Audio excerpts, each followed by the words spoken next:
ಇನ್ನು greater Bengaluru authority ಚುನಾವಣೆಗೆ ಸಂಬಂಧಪಟ್ಟಂತೆ ಮೈತ್ರಿ ಲೀಡರ್ಸ್ ಒಂದು ತಯಾರಿಯನ್ನು ಮಾಡ್ಕೋತಾ ಇದ್ದಾರೆ. ಗ್ರೇಟರ್ ಬೆಂಗಳೂರು ಅಥಾರಿಟಿ ಕಬ್ಜಾಗೆ ಮೈತ್ರಿ ಲೀಡರ್ಸ್ ತಯಾರಿಯನ್ನ ಮಾಡ್ಕೋತಾ ಇದ್ದಾರೆ. ಅಂದ್ರೆ ಮೇಯರ್ ಗದ್ದುಗೆ ಮೇಲೆ ದೋಸ್ತಿ ನಾಯಕರು ಕಣ್ಣಿಟ್ಟಿದ್ದಾರೆ. ಗ್ರೇಟರ್ ಬೆಂಗಳೂರು ಅಥಾರಿಟಿ ಚುನಾವಣೆಗೆ ಪ್ಲಾನಿಂಗ್ ಅನ್ನ ಮಾಡ್ತಾ ಇದ್ದಾರೆ. ಚುನಾವಣೆಗಾಗಿ ಜೆಡಿಎಸ್ ವತಿಯಿಂದ ಬಿರುಸಿನ ಚಟುವಟಿಕೆ ಈಗಾಗಲೇ ಆರಂಭ ಆಗಿದೆ. ನಿಖಿಲ್ ಕುಮಾರಸ್ವಾಮಿಯವರ ಸಾರಥ್ಯದಲ್ಲಿ ಚುನಾವಣೆ ನಡೆಯಬಹುದಾದ ಸಾಧ್ಯತೆಗಳು ದಟ್ಟವಾಗಿದೆ. ಕಳೆದ ಒಂದು ತಿಂಗಳಿಂದ ಕೂಡ ಮ್ಯಾರಥಾನ್ ಮೀಟಿಂಗ್ಸ್ ಆಗ್ತಾ ಇದೆ.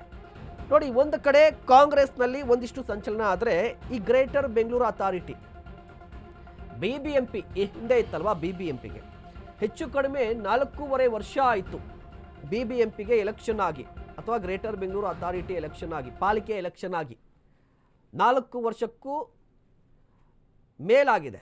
ಅಲ್ಲಿ ಕಾರ್ಪೊರೇಟರ್ಗಳಿಲ್ಲ. ಇದೇ ಕಾರಣಕ್ಕಾಗಿ ಮುಂದಿನ ವರ್ಷದ ಫೆಬ್ರವರಿಯಲ್ಲಿ ಎಲೆಕ್ಷನ್ ಆಗುವ ಸಾಧ್ಯತೆ ಇದೆ.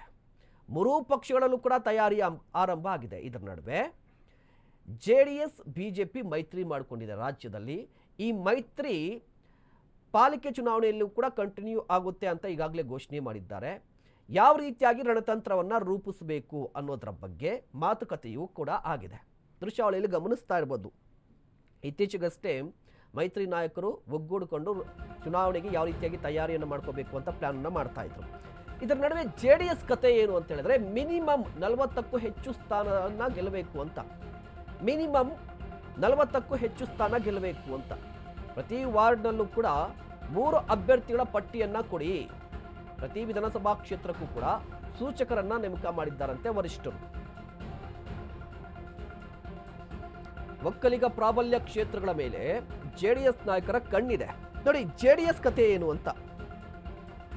ಲೋಕಲ್ ಬಾಡಿ ಎಲೆಕ್ಷನ್ಗೂ ಮೊದಲೇ ಪಾಲಿಕೆ ಎಲೆಕ್ಷನ್ ಬರುತ್ತೆ. ಪಾಲಿಕೆ ಎಲೆಕ್ಷನ್ ಅಲ್ಲಿ ಜೆಡಿಎಸ್ ತನ್ನ ಶಕ್ತಿಯನ್ನ ವೃದ್ಧಿಸಿಕೊಳ್ಬೇಕಾಗಿದೆ. ಜೆಡಿಎಸ್ ತನ್ನ ಶಕ್ತಿಯನ್ನು ವೃದ್ಧಿಸಿಕೊಳ್ಬೇಕು ಅಂತ ಹೇಳಿದ್ರೆ ಪಾಲಿಕೆ ಎಲೆಕ್ಷನ್ ಅಲ್ಲಿ ಕಡಾಖಂಡಿತವಾಗಿ ದಿ ಬೆಸ್ಟ್ ಪರ್ಫಾರ್ಮೆನ್ಸ್ ಅನ್ನ ಕೊಡಬೇಕಾಗುತ್ತೆ. ಅಟ್ಲೀಸ್ಟ್ 40 ಕ್ಷೇತ್ರಗಳಲ್ಲಾದರೂ ಗೆಲ್ಲಬೇಕು. ಆ ಮೂಲಕ ಮೇಯರ್ ಗದ್ದುಗೆ ಮೇಲೆ ಕಣ್ಣಿಡಬಹುದು ಅಂತ ಹೇಳಿ ಈಗಾಗಲೇ ಪ್ರತಿ ವಾರ್ಡಲ್ಲೂ ಕೂಡ 3 ಅಭ್ಯರ್ಥಿಗಳನ್ನು ಆಯ್ಕೆ ಮಾಡುವಂಥದ್ದು. ಅಂದರೆ 3 ಅಭ್ಯರ್ಥಿಗಳು ಪ್ರತಿ ವಾರ್ಡ್ಗೆ ಆಯ್ಕೆ ಮಾಡ್ಕೋತಾರೆ. ಅದಾದ ನಂತರ ಅವರಲ್ಲಿ ಯಾರು ಬೆಸ್ಟ್ ಅನ್ನೋದನ್ನ ಫೈನಲ್ ಮಾಡ್ತಾರೆ. ಸದ್ಯ ಹಿರಿಯ ಮುಖಂಡರಿಗೆ ಜೆಡಿಎಸ್ನ ವರಿಷ್ಠರು ಅಂದರೆ ದೇವೇಗೌಡರು, ಕುಮಾರಸ್ವಾಮಿಯವರು ಒಂದಿಷ್ಟು ಸೂಚನೆ ಕೊಟ್ಟಿದ್ದಾರೆ ಅಂತ ಗೊತ್ತಾಗ್ತಾ ಇದೆ. ಪ್ರತಿ ವಿಧಾನಸಭಾ ಕ್ಷೇತ್ರಕ್ಕೂ ಕೂಡ ಸೂಚಕರನ್ನ ನೇಮಕ ಮಾಡಿದ್ದಾರೆ. ಸೂಚಕರು ಏನಂದರೆ, ಈ ವಿಧಾನಸಭಾ ಕ್ಷೇತ್ರದಲ್ಲಿ ಯಾರ್ಯಾರು ಅಭ್ಯರ್ಥಿಗಳಿದ್ದಾರೆ, ಅಂದರೆ ಆಕಾಂಕ್ಷಿಗಳಿದ್ದಾರೆ, ಟಿಕೆಟ್ ಆಕಾಂಕ್ಷಿಗಳಿದ್ದಾರೆ, ಅವರ ಸ್ಥಿತಿಗತಿ ಹೇಗಿದೆ, ಸಾಮಾಜಿಕವಾಗಿ ಸ್ಥಿತಿಗತಿ ಹೇಗಿದೆ, ಜೊತೆಗೆ ಆರ್ಥಿಕವಾಗಿ ಸ್ಥಿತಿಗತಿ ಹೇಗಿದೆ, ಇದ್ರ ಬಗ್ಗೆ ಒಂದು ಲಿಸ್ಟ್ ಕೊಡಿ ಅಂತ ಹೇಳಿದ್ದಾರೆ. ಇದೆಲ್ಲವುಗಳ ನಡುವೆ ಪಟ್ಟಾಭಿಷೇಕಕ್ಕೂ ಮುನ್ನ ನಿಖಿಲ್ ಕುಮಾರಸ್ವಾಮಿ ಅವರಿಗೆ ರಾಜಧಾನಿ ಅಗ್ನಿ ಪರೀಕ್ಷೆ ಎದುರಾಗುತ್ತೆ. ಏನ್ ಪಟ್ಟಾಭಿಷೇಕ ಅಂದ್ರೆ, ರಾಜ್ಯಾಧ್ಯಕ್ಷರಾಗಿ ನಿಖಿಲ್ ಕುಮಾರಸ್ವಾಮಿ, ಜೆಡಿಎಸ್ ರಾಜ್ಯಾಧ್ಯಕ್ಷರಾಗ್ತಾರೆ ನಿಖಿಲ್ ಕುಮಾರಸ್ವಾಮಿ ಅಂತ ಮಾತೇನಿದೆಯಲ್ವಾ, ಆ ರಾಜ್ಯಾಧ್ಯಕ್ಷ ಸ್ಥಾನಕ್ಕೆ ಪಟ್ಟಾಭಿಷೇಕ ಇನ್ನೂ ಕೂಡ ಆಗಿಲ್ಲ. ಪಟ್ಟಾಭಿಷೇಕಕ್ಕೂ ಮೊದಲೇ ನಿಖಿಲ್ ಕುಮಾರಸ್ವಾಮಿ ಅವರು ಏನಾದರೂ ಈ ಪಾಲಿಕೆ ಚುನಾವಣೆಯಲ್ಲಿ ಜೆಡಿಎಸ್ ಪಕ್ಷಕ್ಕೆ ಬೂಸ್ಟ್ ಅನ್ನ ಕೊಟ್ರೆ ಅದು ಪಕ್ಷಕ್ಕೂ ಕೂಡ ಮುಂದೆ ಪ್ಲಸ್ ಆಗುತ್ತೆ ವಿಧಾನಸಭಾ ಚುನಾವಣೆಯಲ್ಲಿ, ಜೊತೆಗೆ ಲೋಕಲ್ ಬಾಡಿ ಎಲೆಕ್ಷನ್ ಅಲ್ಲಿ. ಅಂದ್ರೆ ನಿಖಿಲ್ ಕುಮಾರಸ್ವಾಮಿ ಅವರಿಗೆ ಒಂದು ರೀತಿಯಾಗಿ ಅಗ್ನಿ ಪರೀಕ್ಷೆ. ವೈಯಕ್ತಿಕವಾಗಿ ಮಾತನಾಡೋದಾದ್ರೆ ಅವರು 3 ಚುನಾವಣೆಯಲ್ಲಿ ಸೋಲು ಕಂಡಿದ್ದಾರೆ. ಮಂಡ್ಯ ಲೋಕಸಭಾ 2019, ಅದಾದ ನಂತರ 2023 ರಾಮನಗರ ವಿಧಾನಸಭಾ ಕ್ಷೇತ್ರ, ಅದಾದ ನಂತರ ಚನ್ನಪಟ್ಟಣ ಬೈ ಎಲೆಕ್ಷನ್ ಅಲ್ಲಿ ಸೋಲಾಗಿದೆ. ಅಂದ್ರೆ ಅವರು ವೈಯಕ್ತಿಕವಾಗಿ ಮಾತನಾಡೋದಾದ್ರೆ. ಬಟ್ ಇವ್ರಿಗೆ ಪಕ್ಷದ ಸಾರಥ್ಯವನ್ನ ಕೊಡಬೇಕು ಅಂತ ಹೇಳಿದ್ರೆ ಸಾಮರ್ಥ್ಯವನ್ನ ಸಾಬೀತುಪಡಿಸಬೇಕು.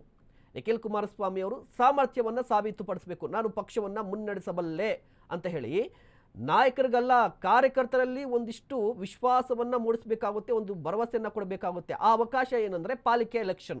ನಿಖಿಲ್ ಕುಮಾರಸ್ವಾಮಿ ಅವರ ನೇತೃತ್ವದಲ್ಲಿ ಪಾಲಿಕೆ ಎಲೆಕ್ಷನ್ ಆದರೆ ಆ ಪಾಲಿಕೆ ಎಲೆಕ್ಷನ್ ಅಲ್ಲಿ ಮುಖ್ಯವಾಗಿ ಒಕ್ಕಲಿಗ ಪ್ರಾಬಲ್ಯ, ಈ ರಾಜರಾಜೇಶ್ವರಿ ನಗರ ಆಗಿರ್ಬೋದು, ಮಹಾಲಕ್ಷ್ಮಿ ಲೇಔಟ್ ಆಗಿರ್ಬೋದು, ಈ ಮಾಗಡಿ ಬರುವಂಥದ್ದು, ಅಂದರೆ ಬೆಂಗಳೂರು ದಕ್ಷಿಣ, ಬೆಂಗಳೂರು ಗ್ರಾಮಾಂತರ ಈ ಕ್ಷೇತ್ರಕ್ಕೆ ಸಂಬಂಧಪಟ್ಟಂತೆ, ಜೊತೆಗೆ ಬೆಂಗಳೂರು ನಾರ್ತ್ ಅಲ್ಲಿ ಒಂದಿಷ್ಟು ಕ್ಷೇತ್ರಗಳು.